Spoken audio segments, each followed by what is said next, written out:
you speak to something that's interesting here is intention, and that became a really distinct part of the trial process, which I think we should talk about too, and how you were essentially excluded from that as a witness. But is that, again, these are the things we'll never know. Again, I want to be very careful to say these are, these are suppositions. This is obviously your feelings. You were there. You had your own kind of insights and interpretations of things. But, was it that? Was there some intention to do some harm to Frank that evening? Was this a man who was there to conduct business in that kind of, back alley kind of way? And he was also scared of Frank. I think it is known that Frank, liked to get his way when it came to business. So, was he, I got to take something to protect. But I think we can all say and take the leap. I'll say this: if someone's bringing a weapon with them, they damn well will probably be bringing it because they have the intent to maybe use it or could use it. So you have to ask yourself all those questions. And I think that's where it gets kind of puzzling, because unfortunately there's a lot of this that is ambiguous and we won't really ever have very clear answers to, because there was only two people in that shower room. And Yep. and I think you've said this before, and only one came out of that shower room in a sense, I said there were two people who know the truth. One is not talking, and the other one is dead. So that is what happened. And when they had the trial, they was going to. I went the day that it happened. It happened on a Saturday night. It spilled over into a Sunday, and it all runs in a blur to me. But we were all sitting in a room, or we all went to one room in the hotel we was in, and says we need to call the police. They may want to talk to us, and we were leaving the next day. So we called them, and they said we'll be right there. And two detectives came over, and they took us one by one down to the police station and took our statement. And I stated the same thing then as I stated now, except that last part when he went into the shower with him, what he intended to do. I think now, but I can't prove that, and that's for debate. But when I went down there, I told them exactly.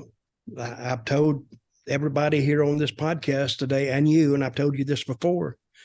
And then I got a subpoena. I went back home. I was living in Birmingham, and I went home.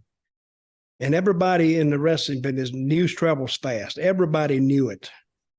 And they was all asking me, what happened? What happened? What happened? Well, I'd have to do it in a brief little story that I didn't even understand myself.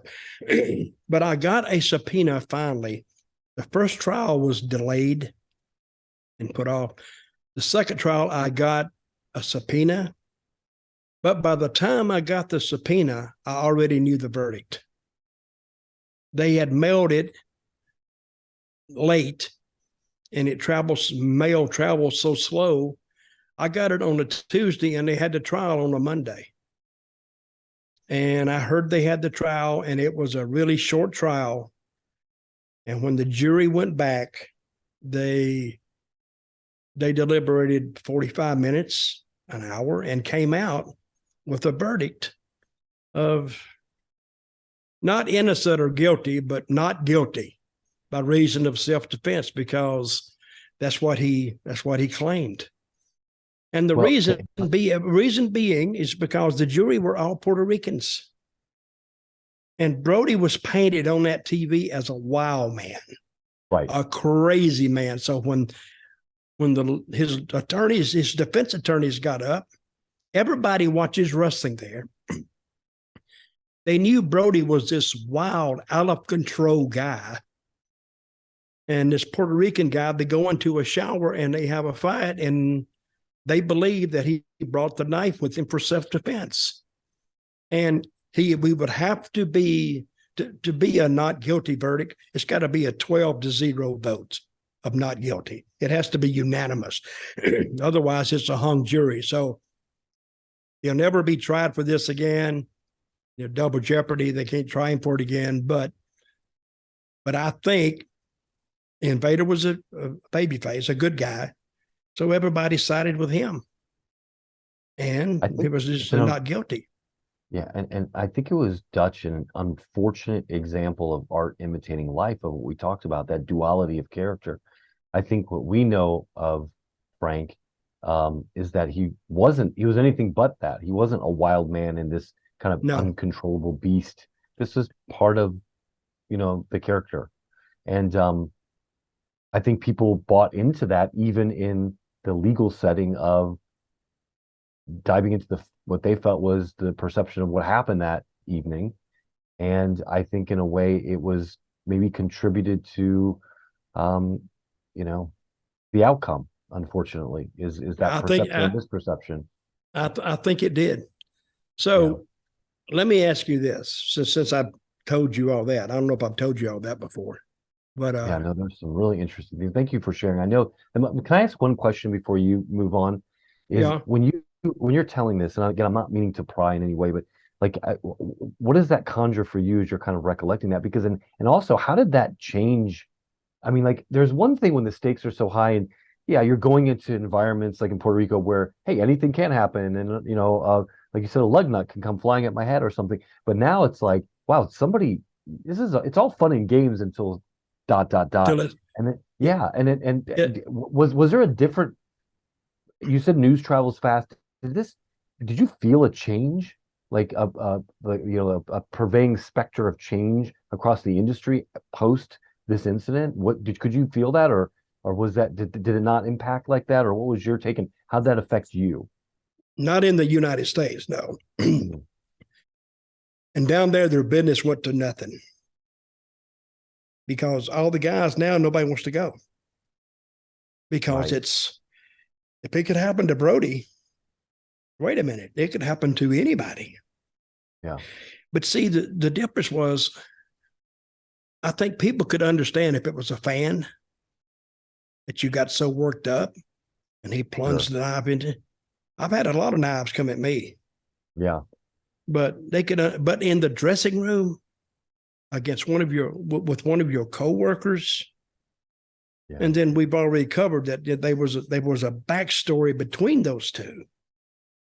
But yeah, I didn't go back. I went back, but there's a reason for that. I didn't go back for 7 years.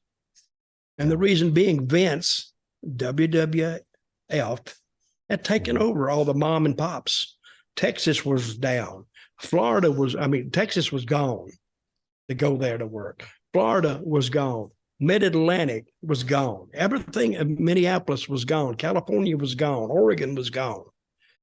Because nobody they could compete with the WWF because in TV stations used to barter a wrestling Yeah. show. They'd put it on for nothing and sell ads, but sometimes they wanted you to. It's like a pay commercial of the hour. They stopped that too. So when WWF got on there and they saw the big lights and the music and all this, nobody wanted to watch a little rinky-dink local show in a little TV studio. And they stopped. They couldn't draw any money, so they went out of business, and there was nowhere to work. And I went back there in like 94, 95, and I stayed like a year, and then I left. Then I went to Well, I think WWF. you bring up a really interesting point. I think this is one of the things that attracted me to the potential of telling this in a cinematic sense, is that there's almost this allegory here with that exact moment, like, the death of Bruiser Brody, and that change, that shift that we were just talking about earlier, that the old way of wrestling was, the death rattle was happening, proverbially. Yeah, So, yeah.